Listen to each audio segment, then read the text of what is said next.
Story time audio ബുക്സിലേക്ക് എല്ലാവർക്കും സ്വാഗതം. ജോയ്സിയുടെ സമദൂരം തുടരുന്നു. ഭാഗം 2. ദിനേശ, നീ വേണ്ടാത്ത കാര്യത്തിൽ തലയിടണ്ട. ഇത് ജാനകി ചേച്ചിയും മക്കളും കൂടി തീരുമാനിക്കേണ്ട പ്രശ്നമാണ്. അവർ തീരുമാനിച്ചോളും. അവരുടെ തീരുമാനം കഴിഞ്ഞല്ലോ. അടിച്ചിറക്കുന്ന പ്രവൃത്തി കാണുകയും ചെയ്തു. നീ ഇടപെടണ്ടെന്നാ പറഞ്ഞത്. അവർ വന്ന പോലെ തന്നെ തിരിച്ചു പോയിക്കോളും. ഗോപിനാഥൻ സ്വരം അല്പം മയപ്പെടുത്തി. അച്ഛൻ ആരെയാ പേടിക്കുന്നേ? മാത്തൂര് വീട്ടിൽ നിന്ന് അരിയും നെല്ലും ദാനം തന്നില്ലെങ്കിലും ഈ ലോകത്ത് ജീവിക്കാം. കോടിക്കണക്കിന് ആളുകൾ അങ്ങനെ ജീവിക്കുന്നുണ്ട്. ഈ പെൺകുട്ടികളെ മഴവെള്ളത്തിലിട്ട് ചവിട്ടുന്നത് കണ്ടിട്ടാണ് ഞാൻ ഇറങ്ങി വന്നത്. ഇവരോട് ഇത്രയും ക്രൂരത കാണിക്കാൻ മാത്രം നീതിമാന്മാരൊന്നും ഇവിടെ ഇല്ലല്ലോ. ഉണ്ടോ?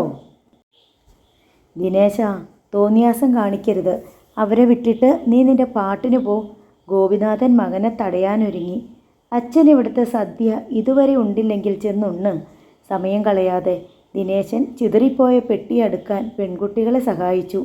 എന്നിട്ട് വാസുദേവനോട് ചോദിച്ചു, അകത്തോട്ടാണോ പോകേണ്ടത് അതോ പുറത്തോട്ടാണോ? പുറത്തോട്ടാണെങ്കിൽ കയറി വന്നത് തന്നെയാ ഗേറ്റ്. വാസുദേവൻ പിന്തിരിഞ്ഞു നോക്കി. സംഹാരരുദ്രരെ പോലെ നിൽക്കുകയാണ് ഒരു കുടുംബം മുഴുവൻ. അതിൽ മക്കളുണ്ട്, ബന്ധുക്കളുണ്ട്. വാസുദേവൻ ഒന്നും മിണ്ടാതെ വേച്ച് ഗേറ്റിന് പുറത്തേക്ക് നടന്നു. പിന്നാലെ പെൺകുട്ടികളും നീങ്ങി. 3 പേരും താനും കടന്നു കഴിഞ്ഞ് ദിനേശൻ ഗേറ്റടച്ചു. ഗോപിനാഥൻ്റെ മക്കളിൽ ഒരേയൊരു റിബലാണ് ദിനേശൻ. അവൻ ജീവിതത്തിലേക്ക് പിച്ച വെച്ച് തുടങ്ങിയപ്പോഴേ ഗോപിനാഥൻ പ്രവചിക്കുകയായിരുന്നു, ഇവൻ എൻ്റെ റിബിലായിട്ട് വരുമെന്ന്. അതങ്ങനെ തന്നെ സംഭവിച്ചു. എൻ്റെ മോനെങ്ങനെ ഇങ്ങനെ തലതിരിഞ്ഞു പോയി എന്ന് കൗസല്യ തലയിൽ കൈവച്ച് വിലപിക്കാറുണ്ട്. അച്ഛൻ്റെ പ്രവചനം ഫലിക്കാൻ വേണ്ടി എന്നാണ് ദിനേശൻ്റെ മറുപടി. ദിനേശൻ ഡിഗ്രി എടുത്ത് തൊഴിൽ തണ്ടി ഏറെക്കാലം അലഞ്ഞ ശേഷമാണ് പാടങ്ങൾ ഉഴുതുമറിക്കുന്ന ട്രാക്ടർ ഡ്രൈവറുടെ പണിക്ക് കയറിയത്. അച്ഛൻ്റെ രാഷ്ട്രീയത്തിൻ്റെ കെയർ ഓഫിൽ ഒരു കസേരപ്പണി കിട്ടുമെന്ന് ആശിച്ചതെല്ലാം വെറുതെയായി. ഒരു പുരുഷായുസ് മുഴുവൻ നാട് നന്നാക്കാൻ നടന്നിട്ടും മകനൊരു സർക്കാർ കുമസ്തൻ്റെ ജോലി പോലും വാങ്ങിക്കൊടുക്കാൻ കഴിയാത്തതിൽ ഗോപിനാഥനുമുണ്ട് ഖേദം. പനങ്ങാട്ടിരിയിൽ നിന്ന് തെക്കോട്ട് നീളുന്ന റോഡിലേക്ക് ഇറങ്ങിയിട്ട് ദിനേശൻ ചോദിച്ചു, ഇനി എങ്ങോട്ടാ? വാസുദേവൻ കണ്ണുമിഴിച്ചു. അറിയില്ല. പിന്നെ എന്തുദ്ദേശിച്ചാണ് ഇറങ്ങിത്തിരിച്ചത്? ഈ 2 പെൺകുട്ടികളെയും കൂട്ടി ഒരു കുടില് കെട്ടി ഇവരെ താമസിപ്പിക്കണം. പ്രായം തികഞ്ഞ പെൺകുട്ടികളായി പോയില്ലേ? ഇത്രയും കാലം ശൂന്യാകാശത്തിലാണോ താമസിച്ചത്? അല്ലല്ലോ. താമസിച്ചെടുത്ത് തന്നെ കഴിഞ്ഞാൽ പോരായിരുന്നോ? നിവൃത്തിയില്ലാതെ ഓടിപ്പോന്നതാ. വേറെ എന്തെങ്കിലും ഗതിയുണ്ടെങ്കിൽ ഈ കുട്ടികളെയും കൂട്ടി ഇങ്ങോട്ട് വരുമോ? അവസാനം ഞാനിങ്ങനെ കരുതി, ഒരു പിടി മണ്ണ്, ഒരു കൂര, അത്രയും മതി. പരിചയക്കാരും ബന്ധുക്കളും ഉണ്ടല്ലോ.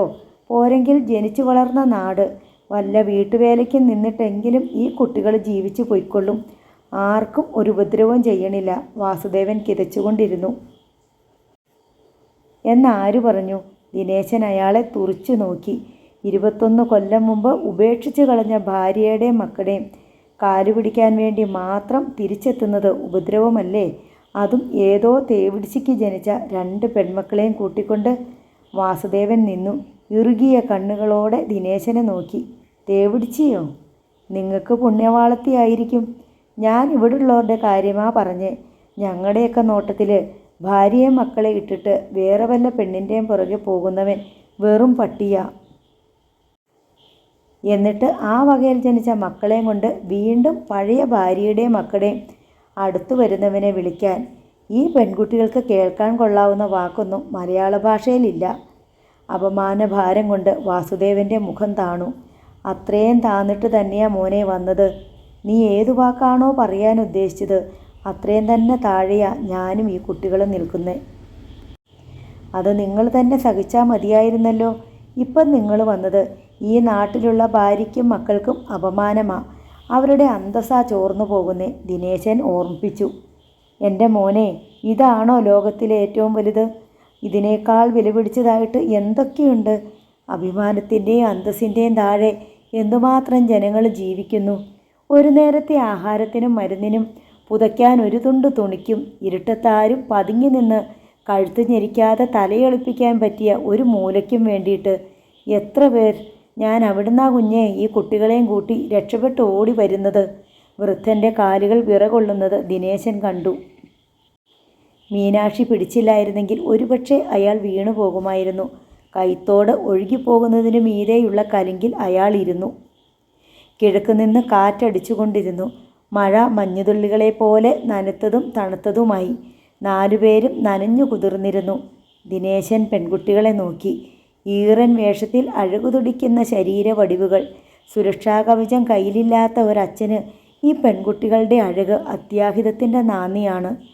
പരമ്പുകളിലും കൃഷിസ്ഥലങ്ങളിലും ഒറ്റതിരിഞ്ഞു നിൽക്കുന്ന കരിമ്പനകളെ കാറ്റുലയ്ക്കുന്നതും നോക്കി മീനാക്ഷി ശൂന്യമായ മനസ്സോടെ നിന്നു.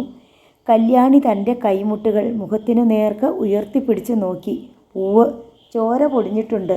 മാത്തൂരെ മുറ്റത്തേക്ക് കമിഴ്ന്നു വീഴുമ്പോൾ നിലത്ത് കൈമുട്ടുകൾ ഇടിച്ചിരുന്നു. വല്ലതും പറ്റിയോ? ദിനേശൻ അവളുടെ കൈത്തണ്ടയിൽ തൊടാൻ ഭാവിച്ചതും അവൾ കൈ താഴ്ത്തിയിട്ടു. ഇണങ്ങാത്ത പൂച്ചയെപ്പോലെ അവൾ അല്പം മാറി നിന്നു. എന്തെങ്കിലും അസുഖമാണോ? ദിനേശൻ വൃദ്ധനോട് തിരക്കി. വൃദ്ധൻ കൈ ചുരുട്ടി വിരലുകൾ കുടഞ്ഞു കാട്ടി. ഒരസുഖവുമില്ലെന്നോ എല്ലാ അസുഖങ്ങളും ഒന്നിച്ചവസാനിക്കാൻ പോവുകയാണെന്നോ തോന്നിക്കുന്ന ആംഗ്യം. ഇനി എങ്ങോട്ടാ പോകണ്ടേന്ന് പറ, കൊണ്ടുവിടാം, ദിനേശൻ പറഞ്ഞു. ചാവാനും തയ്യാറായിട്ടാ ഞങ്ങൾ, വാസുദേവൻ വിറുവിറുത്തു. ദിനേശൻ നിമിഷങ്ങളോളം ആലോചനയിൽ മുഴുകി. അവൻ്റെ മുന്നിൽ നെല്ലിയാമ്പതി മലനിരകളിൽ നിന്നും താഴ്വാരത്തിലേക്ക് മൂടൽമഞ്ഞ് ഒഴുകിയിറങ്ങി. പാറകളിൽ തട്ടിച്ചിന്നി തിളങ്ങിക്കൊണ്ടിരുന്ന അരുവികളെ അതു മറച്ചു. ക്രമേണ തെന്മല ആകാശത്തിൻ്റെ ഒരു ഭാഗമായി. കലിങ്കിൻ്റെ ഇടതുവശത്തുള്ള ഒരു പാടശേഖരത്തിൽ കന്നുപൂട്ടുന്നുണ്ടായിരുന്നു. വലതുവശത്തെ പാടശേഖരത്തിൽ ട്രാക്ടർ ഉഴുതുമറിച്ചുകൊണ്ടിരുന്നു. നടക്കാൻ വയ്യെങ്കിൽ ഞാനൊരു ഓട്ടോ പിടിച്ചുകൊണ്ട് വരാം, ദിനേശൻ പനങ്ങാട്ടീരിയിലേക്ക് നടന്നു കഴിഞ്ഞു. ആരാ അച്ഛാ അയാൾ? മീനാക്ഷി ചോദിച്ചു. ജാനകിയുടെ ആങ്ങളയുടെ മോനാ. ഞാൻ കൊല്ലംകോട്ടുനിന്ന് പോകുമ്പോൾ അവന് 4-5 വയസ്സേ ഉള്ളെന്നാ ഓർമ്മ, വാസുദേവൻ പറഞ്ഞു. എന്തിനാ അച്ഛാ അയാളെ ബുദ്ധിമുട്ടിക്കുന്നേ? നമുക്ക് തിരിച്ചു പോകാം, കല്യാണി പറഞ്ഞു. എങ്ങോട്ട്? വേറെ എങ്ങോട്ടെങ്കിലും. വേറെ എവിടെ ചെന്നാലും ഈ നാട്ടിലെ പോലെ അച്ഛൻ ആരുടെ മുമ്പിലും നാണം കെടേണ്ടല്ലോ. ഒരിടത്തും ചെന്ന് കാലുറപ്പിക്കാൻ ഇനി സമയമില്ല മോളെ. അച്ഛന് പോവണ്ടേ? മീനാക്ഷിയുടെ കണ്ണു നിറഞ്ഞ് മുഖത്തെ മഴവെള്ളത്തിൻ്റെ നനവിലേക്ക് കലർന്നു. ഞങ്ങളെ രക്ഷപ്പെടുത്തിയിട്ട് പോകാൻ പറ്റില്ല അച്ഛന്. ഇനിയെങ്കിലും അച്ഛൻ മനസ്സിലാക്ക്. ഒപ്പം ഞങ്ങളെയും കൂട്ടിക്കോ. നിരാശ നിറഞ്ഞ സ്വരമായിരുന്നു കല്യാണിയുടേത്. ആത്മഹത്യയല്ലാതെ തൻ്റെയും ഈ പെൺകുട്ടികളുടെയും മുമ്പിൽ ഇനി മാർഗമൊന്നുമില്ലേ? വൃദ്ധൻ ആകാശമേഘങ്ങളിലേക്ക് നോക്കി. ഇനി ഏത് ദൈവത്തെയാണ് വിളിക്കാനുള്ളത്? ഏത് മൂർത്തിയെയാണ് ഉപാസിക്കാനുള്ളത്? ഒരു ഓട്ടോറിക്ഷ കലിങ്കനരികെ വന്നു നിന്നു. ദിനേശൻ അതിൽ നിന്നും ഇറങ്ങി. കേറിക്കോ, അയാൾ പെൺകുട്ടികളോട് പറഞ്ഞു. അവർ സംശയത്തോടെ അയാളെയും അച്ഛനെയും മാറി മാറി നോക്കി. ദിനേശൻ വൃദ്ധനെ താങ്ങി എഴുന്നേൽപ്പിച്ചു. പതുക്കെ ഓട്ടോയിലേക്ക് കയറ്റിയിരുത്തി. പിന്നാലെ പെൺകുട്ടികളും കയറി. ദിനേശൻ അവരുടെ ട്രങ്ക് തൂക്കിയെടുത്തു വെച്ചു. ഡ്രൈവറുടെ സീറ്റിനരികിലായി അവൻ ഇരുന്നു. ഓട്ടോ നീങ്ങി. പനങ്ങാട്ടിരിയിൽ ചായക്കടയ്ക്ക് മുന്നിലായി ഓട്ടോറിക്ഷ നിന്നു. ഇറങ്ങ്, ദിനേശൻ ആജ്ഞാപിച്ചു. ഇനി ദിനേശനെ അനുസരിക്കുകയല്ലാതെ നിവൃത്തിയില്ലാത്തതുപോലെ വാസുദേവനും പെൺകുട്ടികളും ഇറങ്ങി. ദിനേശൻ അവരെ ചായക്കടയിൽ കയറ്റി ഭക്ഷണം വാങ്ങിക്കൊടുത്തു. പെൺകുട്ടികൾ 2 പേരും കഴിക്കാൻ അല്പം വൈമനസ്യം കാട്ടി. മടിക്കേണ്ട, ദിനേശൻ പറഞ്ഞു. മാത്തൂര് ചെന്ന് കൈനീട്ടുന്നതിലും അന്തസ്സാ ഇത്. ഞാൻ നിങ്ങളുടെ സ്വന്തക്കാരനൊന്നുമല്ല. എൻ്റെ അച്ഛൻ്റെ പെങ്ങളുടെ ഭർത്താവിൻ്റെ ചിന്നവയുടെ വകയിലുള്ള മക്കൾ എന്നൊക്കെ പറയുന്നത് ഭയങ്കര ബോറാ. അല്ലെങ്കിലും ബന്ധത്തിനെന്താ വില? സ്വന്തം മക്കളുടെ മുന്നിലല്ലേ ഈ തന്ത ചെന്ന് നിന്നത്? വല്ല വിലയുണ്ടായിരുന്നോ? ഈ തന്തയുടെ ഒരു മകളുടെ കല്യാണ നിശ്ചയമായിരുന്നു ഇന്ന്. അതേപ്പറ്റി ഇങ്ങേർക്ക് വല്ലതും അറിയാമോ? ഇല്ല, അതാണ് ബന്ധങ്ങൾ. ദിനേശനെ കൊണ്ട് കൂടുതൽ പറയിക്കാൻ നിൽക്കാതെ പെൺകുട്ടികൾ രണ്ടും കഴിച്ചു തുടങ്ങി. വാസുദേവൻ ഒരു ബണ്ണ് വാങ്ങി ചായയിൽ മുക്കി കഴിച്ചു. അതോടെ അയാളുടെ മുഖം ചുളിഞ്ഞു. വയറ്റിൽ പാമ്പ് കടന്നതുപോലെ ഞെളിയാനും പുളയാനും തുടങ്ങി. കല്യാണി ബാഗ് തുറന്ന് അതിലെ ഒരു ഡബ്ബയ്ക്കുള്ളിൽ നിന്നും ഏതാനും ഗുളികകൾ എടുത്തു കൊടുത്തു. വാസുദേവൻ അത് വായിലിട്ട് വെള്ളവും കുടിച്ചു. അല്പം കഴിഞ്ഞപ്പോൾ അയാൾ അടങ്ങി. ദിനേശൻ വീണ്ടും വാസുദേവനെയും മക്കളെയും ഓട്ടോറിക്ഷയിൽ കയറ്റി. പോകാം. എങ്ങോട്ടെന്ന് വാസുദേവൻ ചോദിച്ചില്ല. പണ്ട് കൈവഴിയായി കിടന്ന നാട്ടുപാതകളെല്ലാം ഇപ്പോൾ ടാർ റോഡുകളായി മാറിയിരിക്കുന്നുവെന്ന് വാസുദേവൻ നിസ്സംഗതയോടെ ഓർത്തു. പാടങ്ങൾക്കും പറമ്പുകൾക്കും പറയത്തക്ക രൂപഭേദങ്ങളില്ല. ഓട്ടോറിക്ഷ മെറ്റൽ റോഡിലേക്ക് കടന്നു. എങ്ങോട്ടാ ഞങ്ങളെ കൊണ്ടുപോകുന്നേ? കല്യാണി പരിഭ്രമത്തോടെ ചോദിച്ചു.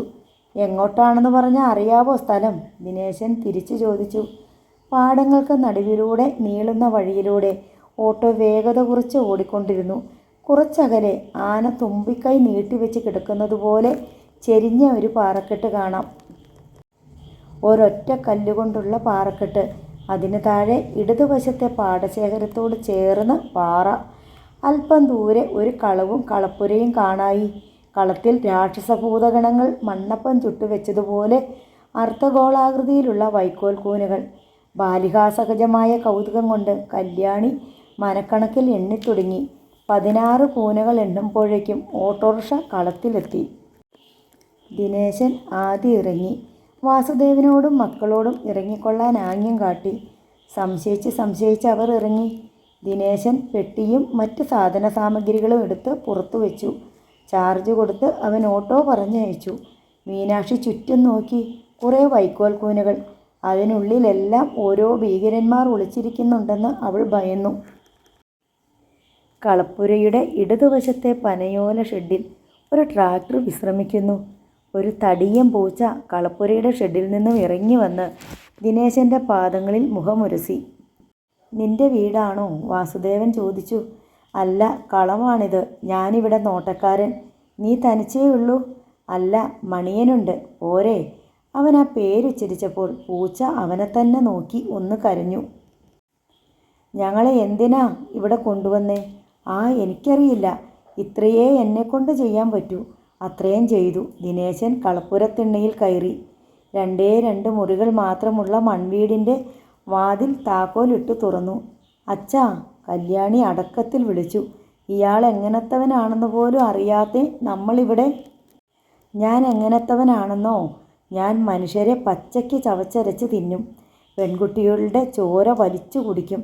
രാത്രിയിൽ വായിൽ നിന്നും മൂക്കിൽ നിന്നും തീയും പുകയും പുറപ്പെടുവിക്കും. കനൽക്കട്ടകൾ വാരി വിഴുങ്ങും. മനസ്സുണ്ടെങ്കിൽ കയറിയാൽ മതി ഇങ്ങോട്ട്. ദിനേശൻ്റെ മുഖത്ത് അരിശം കാണാമായിരുന്നു. നിങ്ങളെ കുടിയിരുത്താൻ കൊണ്ടുവന്നതല്ല ഇവിടെ. ഇതൊരു വീടല്ല.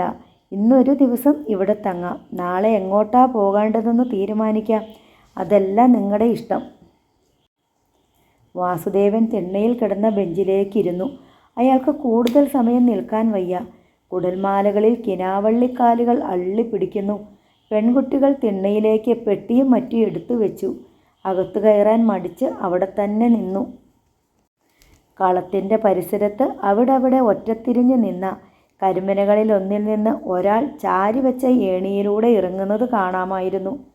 കളത്തിൻ്റെ മുറ്റത്തു നിന്ന് ദിനേശൻ വിളിച്ചു. ലക്ഷ്മണ. ഇറങ്ങുന്നയാൾ ഏണിയിൽ തന്നെ നിന്നു. എൻ്റെ കുടം നിറച്ചേക്കണം. തലകുലുക്കിയിട്ട് ചെത്തുകാരൻ പിന്നെയും ഇറക്കം തുടർന്നു. ഞാൻ പുറത്തു പോയിട്ട് വരാം. നിങ്ങൾ ഇവിടെ ഇരുന്നോളിൻ. താഴെ ചിറയിൽ പോയാൽ അലക്കുകയും കുളിക്കുകയും ചെയ്യാം. അവിടെ ചാടി ചാവാൻ നോക്കിയേക്കരുത്. ഒത്ത നടുക്ക് ചാടിയാലും നെഞ്ചപ്പമേയുള്ളൂ വെള്ളം. ദിനേശൻ ഒരു ബീഡി എടുത്ത് ചുണ്ടത്ത് വെച്ചു. തീപ്പെട്ടി ഉരച്ച് അത് കൊളുത്തി അവൻ ഇറങ്ങി നടന്നു. ചെത്തുകാരൻ അടുത്ത പനയിൽ ഏണി ചാരി വെച്ച് കയറ്റം തുടങ്ങിയിരുന്നു. കല്യാണി കളത്തിലേക്ക് ഇറങ്ങി നിന്നു. കൊയ്ത നെല്ല് മെതിക്കാനും ഉണങ്ങാനും ഇടുന്ന വിശാലമായ കളം. തുറന്ന ആകാശം. കിഴക്കും തെക്കും പ്രകൃതിയുടെ കോട്ട പോലെ ആയിരക്കണക്കിനടി ഉയരമുള്ള മല്ലംകെട്ടുകൾ. വടക്കു പടിഞ്ഞാറേക്ക് അതിവിസ്തൃതമായ സമതലം. അവശനായി ചുമരിലേക്ക് ചാരി കണ്ണടച്ചിരിക്കുന്ന അച്ഛനെ നോക്കി മീനാക്ഷിയുടെ കണ്ണുകൾ നിറഞ്ഞു. അച്ഛാ. അവൾ അയാളുടെ തോളത്ത് തൊട്ടു വിളിച്ചു. വാസുദേവൻ കണ്ണു തുറന്നു. നമ്മളിനി എങ്ങോട്ടാ പോവാ? വാസുദേവൻ എന്തോ പറയാൻ ഭാവിച്ചെങ്കിലും വാക്ക് കിട്ടിയില്ല. അയാൾ കൈ രണ്ടും മലർത്തിക്കാട്ടി. മീനാക്ഷി വിദൂരതയിലേക്ക് നോക്കി ഏതാനും നിമിഷം നിന്നു. വീണ്ടും അവൾ അച്ഛനെ നോക്കി. കല്ലു പറഞ്ഞ പോലെ ചെയ്യാം. എനിക്കല്ലേ മനസ്സ് വരാത്തത്? ഇപ്പോൾ ഞാനും തയ്യാറാണച്ചാ. അല്ലാതെ ഇനി നമുക്ക് എവിടേക്കും പോകാനില്ലല്ലോ. വാസുദേവൻ വീണ്ടും കണ്ണടച്ചു. നാളെ എന്തായാലും ഇവിടുന്ന് പോകേണ്ടി വരില്ലേ? ഒരു നാളുകൂടി ആയുസ് നീട്ടിയെടുത്തിട്ട് എന്തിനാ? വാസുദേവൻ്റെ അടഞ്ഞ കൺപോളകൾക്കുള്ളിൽ നിന്നും ഒരു നീർച്ചാൽ ഒലിച്ചിറങ്ങി. രഘുവരൻ്റെ ബൈക്ക് ഗേറ്റ് കടന്ന് സിറ്റൗട്ടിലേക്ക് പാഞ്ഞു വന്നു. വരവ് കണ്ടാൽ അത് സിറ്റൗട്ടും കടന്ന് വീട്ടിനുള്ളിലേക്ക് ഇടിച്ചു കയറാനാണെന്ന് തോന്നുമായിരുന്നു. സഡൻ ബ്രേക്കിൻ്റെ മുറുക്കത്തിൽ മുറ്റത്ത് ടയറുകൾ ചാല് കീറി. ചന്ദ്രബാബുവും ശ്രീനിവാസനും ഗോപിനാഥനും സിറ്റൗട്ടിൽ നിൽപ്പുണ്ടായിരുന്നു. ബൈക്കിൻ്റെ ശബ്ദം കേട്ട് ശ്രീനിവാസൻ്റെ ഭാര്യ ഗീതാമണിയും കൂടി ഇറങ്ങി വന്നു. അവരെങ്ങോട്ട് പോയി? ചന്ദ്രബാബു ഉദ്യോഗത്തോടെ തിരക്കി. അവനവരെ ഓട്ടോറിക്ഷയിൽ കയറ്റി പനങ്ങാണ്ടിരിക്ക് കൊണ്ടുപോയി. രഘുവരൻ പറഞ്ഞു. അവിടെ ചെന്നിട്ട്? നിലമ്പാറക്കുന്നിന് താഴെ ചിറയ്ക്കടുത്തല്ലേ അവൻ്റെ കളം, അങ്ങോട്ടാ പോയിരിക്കുന്നേ. ശ്രീനിവാസൻ കുറ്റപ്പെടുത്തുന്നത് പോലെ ഗോപിനാഥനെ നോക്കി. ഗോപിമാമൻ കേട്ടല്ലോ, അവനവരെ എഴുന്നള്ളിച്ച് കളത്തിലോട്ട് കൊണ്ടുപോയിരിക്കുന്നു. ഈ ഗേറ്റിനപ്പുറത്ത് തീരേണ്ട കേസാ അവൻ നാട് നീളെ വലിച്ചുകൊണ്ട് നടന്ന് നാറ്റിക്കുന്നത്. ഞാനിപ്പോൾ എന്ത് ചെയ്യാനാ ശ്രീനി? എൻ്റെ മോനാണെന്നും പറഞ്ഞിട്ട് വല്ല കാര്യമുണ്ടോ? ചെറുതല്ലല്ലോ, തണ്ടും തടിയും വെച്ച് പോയില്ലേ, തല്ലാൻ പറ്റുമോ? മാത്തൂരിന്ന് എരന്ന് വാങ്ങിച്ചുകൊണ്ട് പോയ അരിയും നെല്ലും കാണുമല്ലോ ആ തണ്ടിനും തടിക്കും പുറകിൽ, ഇല്ലേ? ചന്ദ്രബാബു ചോദിച്ചു. ഗോപിനാഥൻ്റെ മുഖം കുനിഞ്ഞു. ഗോപിമാമൻ തന്നെ അവനോട് പറ, ആ തടി കേടാക്കരുതെന്ന്. ഞങ്ങൾ ഇടപെട്ടാൽ ഗോപിമാമനും കുടുംബത്തിനും തന്നെയാ ദോഷം. ശ്രീനിവാസൻ ഭീഷണിയുടെ സ്വരത്തിൽ പറഞ്ഞു.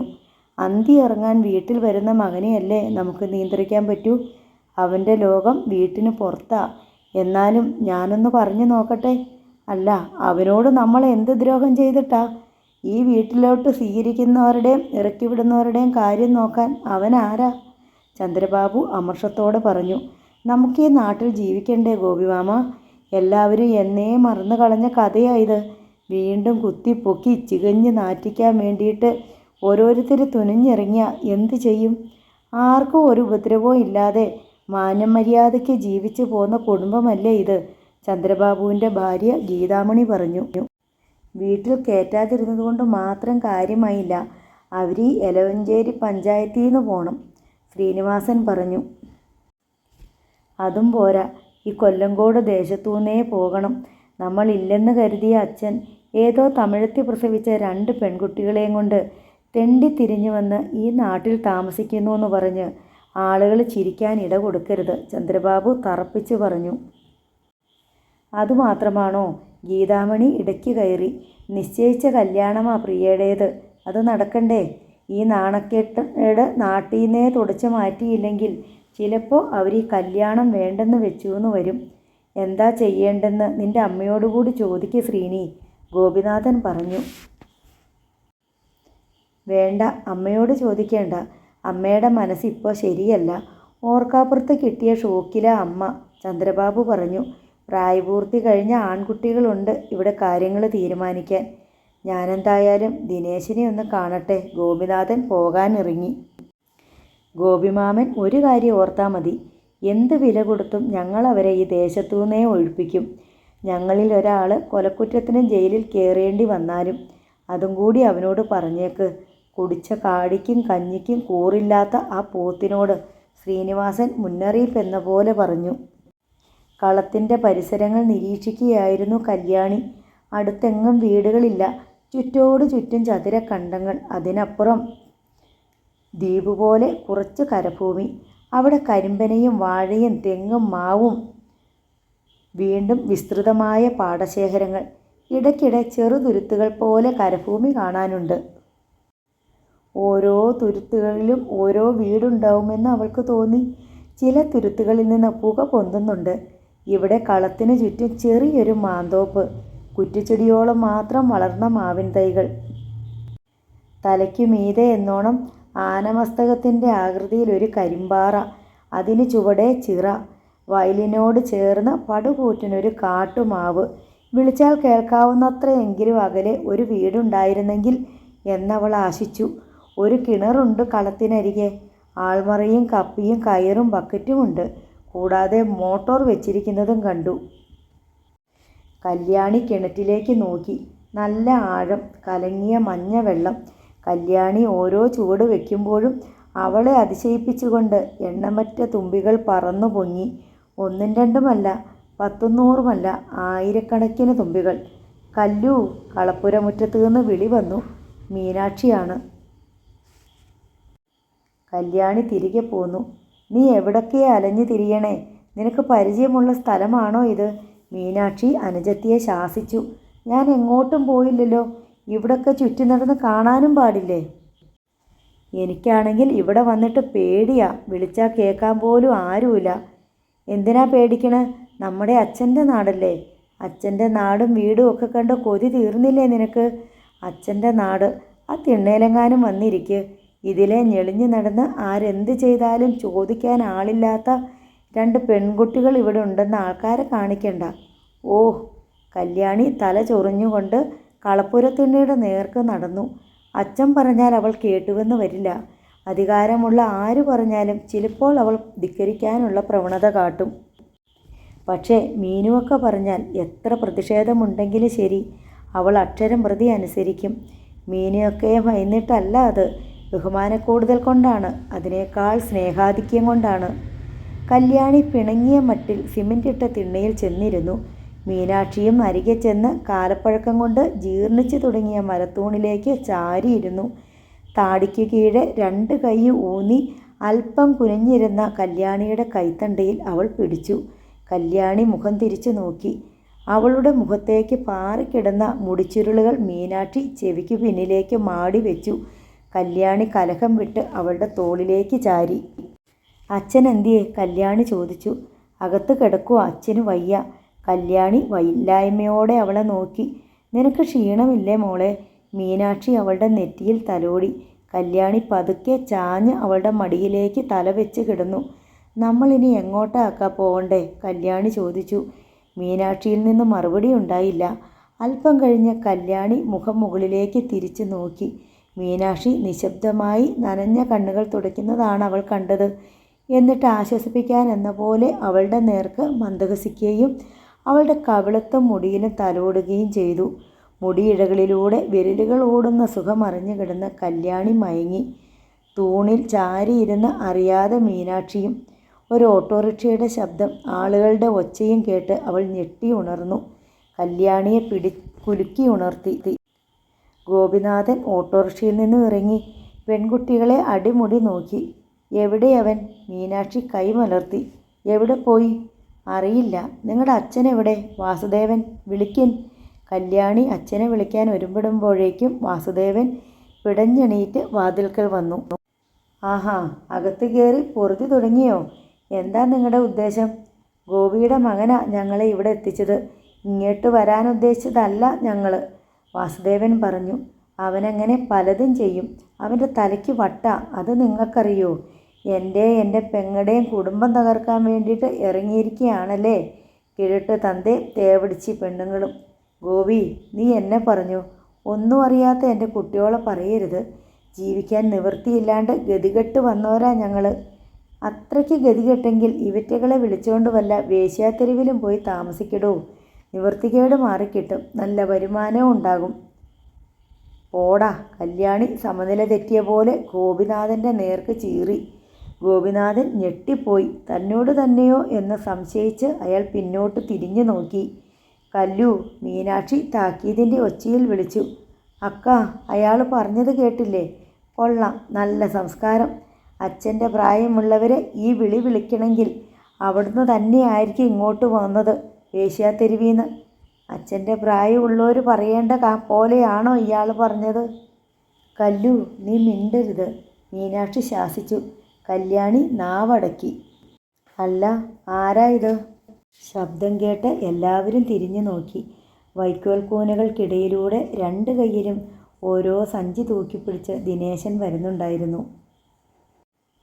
ദിനേശ, നീ എന്തുദ്ദേശിച്ചാ? താക്കീതിൻ്റെ സ്വരത്തിൽ ഗോപിനാഥൻ ചോദിച്ചു. അച്ഛൻ എന്തുദ്ദേശിച്ചാ? നീ ഇവരെ ഇങ്ങോട്ട് കൂട്ടിക്കൊണ്ടു വന്നത് എന്തിനാണെന്നാ ഞാൻ ചോദിച്ചേ. മാത്തൂര് സ്ഥലമില്ലാഞ്ഞിട്ടാണല്ലോ അവിടെ കയറ്റാത്തത്. ഇവിടെ ആണെങ്കിൽ ഇഷ്ടം പോലെ സ്ഥലം. ഇവരിവിടെ വന്നതുകൊണ്ട് എനിക്കൊരു മാനക്കേടുമില്ല.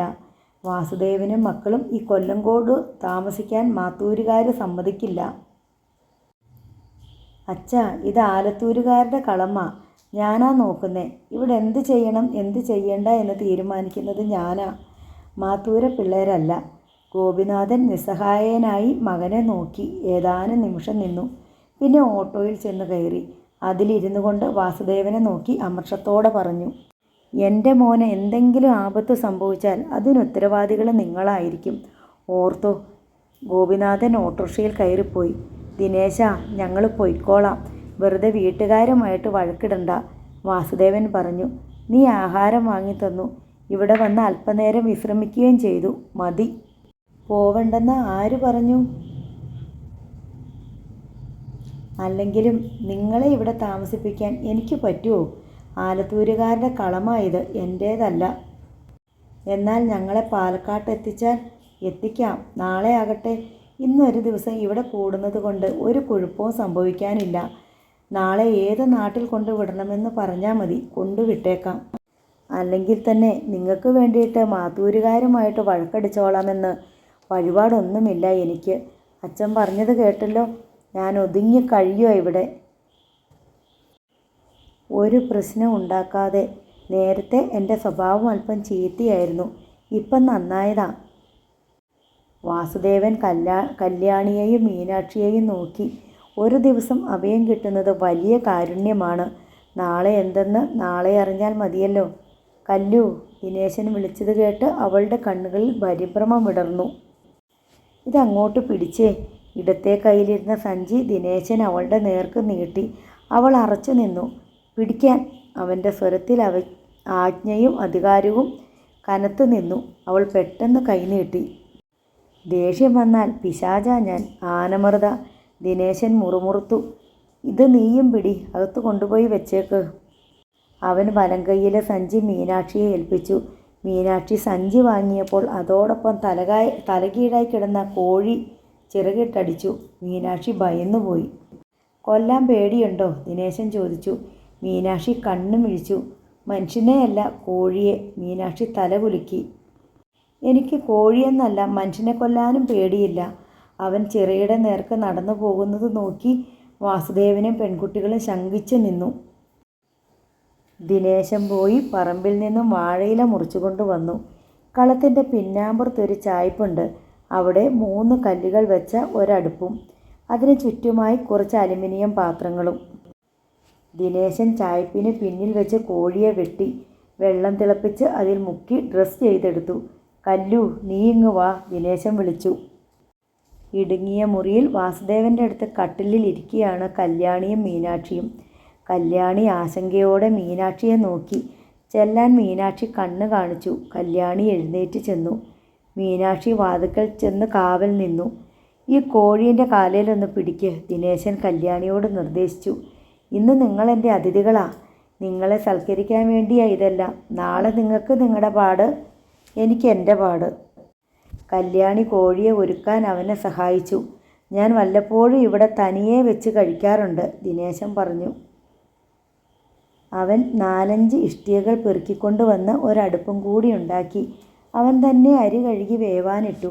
വാങ്ങിക്കൊണ്ട് വന്ന പച്ചക്കറികൾ അവൻ തന്നെ നുറുക്കി. ചോറ്, സാമ്പാർ, തോരൻ, കോഴിക്കറി പോരെ? കല്യാണിയോട് അവൻ ചോദിച്ചു. കല്യാണി മിണ്ടിയില്ല. നിങ്ങൾക്ക് കുളിക്കുകയോ മറ്റോ ചെയ്യണമെങ്കിൽ ചിറ കാട്ടിത്തരാം, വാ. അവന് ഭയപ്പെടേണ്ട കാര്യമില്ലെന്ന് മീനാക്ഷിക്ക് തോന്നി. അവരോട് സംസാരിക്കുമ്പോൾ, അവരെ നോക്കുമ്പോൾ, അവരുടെ നേർക്ക് ചിരിക്കുമ്പോൾ നന്മയുടെ ഒരു വെളിച്ചം അവൻ്റെ കണ്ണിലെ മുഖത്തും കാണാമായിരുന്നു.